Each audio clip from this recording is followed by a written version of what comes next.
No, takže Andrej Danko by mal menej prestať flirtovať s alkoholom a možno začne mu tá jedna bunka, čo mu tam ostala, alebo respektíve to, čo mu uši drží pokope, niečo napovedať, že rok sám sa mu snažil vysvetliť, má nejaký problém s alkoholom, je pán môj Huliak, problém. tento človek? Tak zjavne. Hej, myslíte si, že v Národnej rade nebol asi celkom košer. Máte...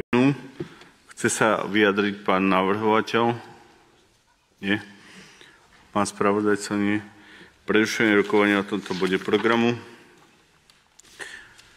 Ďalším bodom programu je prvé čítanie o vládnom návrhu zákona, ktorým sa zabezpečuje vykonávanie niektorých opatrení Európskej únie na zmiernenie globálneho odlesňovania a ktorým sa menia a doplňajú niektoré zákony.